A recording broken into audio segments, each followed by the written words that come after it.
দুই ব্যক্তিকে আল্লাহ তাআলা জাহান্নাম থেকে উঠাবে, জাহান্নাম থেকে তুলে আনবে, তুলে আইনা মাঝখানে জান্নাত এবং জাহান্নামের মাঝখানে খালি জায়গায় রাখবে। রাখবার পরে মানে বসাইবার পরে, একবারে হাদিস এটা, বসাইবার পরে আল্লাহ আবার বলবে ওই দুইজনকে, যাও জাহান্নামে আবার ঝাঁপ দাও, মানে আবার যাও জাহান্নামে যাও।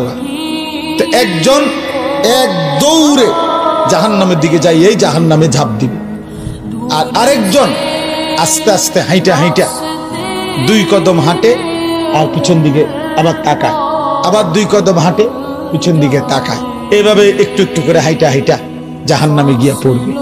তো আল্লাহ তাআলা আবার দুইজনকে উঠাবে, এই দুইজনকে উঠাইয়া প্রথম জনরে বলবে, তুমি এরকম দৌড় দিয়া জাহান্নামে পড়ে গেলা কেন?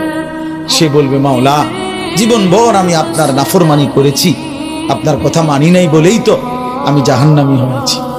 আজ যখন আপনি আমারে জাহান্নাম থেকে তুলে ওই মাঝামাঝি জায়গাতে রাখছেন, রাইকা আবার যখন কইছেন জাহান্নামে যাইতে, পড়তে, লাফ দিতে, তো এটাও তো আপনার একটা হুকুম। চিন্তা করছি জীবনে কোনো হুকুম না মাই নেই তো জাহান্নামী হইলাম, তা আজকে একটা হুকুম মানিয়া, এই জন্য আপনার হুকুম মানার জন্য জাহান্নামে গিয়ে লাফ দিলাম। আল্লাহ বলেন, আমিও তোকে মাফ করে দিলাম, যা জান্নাতে। এইবার আল্লাহ তাআলা বলবে দ্বিতীয় জনকে, তুমি এরম করলা কেন? তুমি কি তা জানে পিছে পিছে কি চাইলা?